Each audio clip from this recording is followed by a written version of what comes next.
The UN Security Council closes its doors to the press whenever critical briefings are delivered on Syria, and Tuesday's briefing was no different. UN Special Envoy Lakhdar Brahimi delivered a report on the deepening troubles there, and afterward the Security Council president for the month said that the Council is concerned but took no action.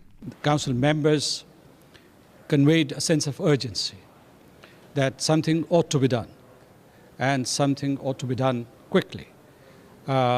To stem the slide in Syria. Khan added that suggestions were made to try to help the Council overcome its paralysis on Syria, but he didn't go into details. Brahimi stepped to the microphone next and kept his initial comments short, saying the Geneva Declaration that his plan is based on isn't working by itself and that it needs help in the form of action from the Council. The former Algerian foreign minister said he's humiliated to have to push the Council to do its job as Syria collapses, pulling the region down with it. I told the Council I'm embarrassed to be repeating the same thing. And maybe I'm just, I'm alone in thinking that, but Syria is being destroyed. I sometimes say, of course the parties are very angry at me when I say that, objectively, they are cooperating to destroying Syria. Syria is being destroyed bit by bit. And in destroying Syria, the region is being pushed into a situation that is extremely bad and extremely important for the entire world.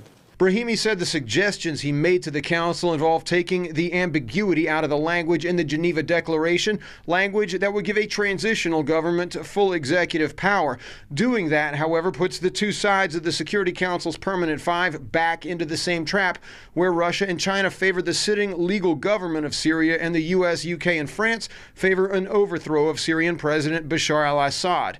Many experts say that ambiguity in that Geneva Agreement language is the only reason that an agreement could be reached. And then, of course, Brahimi was asked to respond to reports throughout all of last week that he would follow in the footsteps of his predecessor and resign in frustration. Brahimi simply laughed and put those reports to rest. I'm not a quitter. The United Nations has no choice but to remain engaged with this problem, whether I am there or not. The moment I feel that I am totally useless, I will not stay 1 minute more. I didn't want this job. I didn't look for it.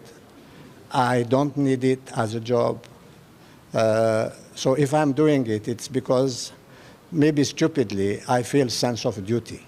That sense of duty will see Brahimi seated at a dinner on Tuesday night with the Security Council's Permanent Five, where the Syrian situation can be discussed in further detail and in relative confidentiality. Khan, the Council president, was asked if the rest of the Council would be invalidated by such a meeting, but he responded that it could be useful. Brahimi also said that he reported that atrocities had been committed on a massive scale, including Tuesday's discovery of scores of bodies executed at close range, which Syrian sources are squarely blaming on terrorists and opposition fighters.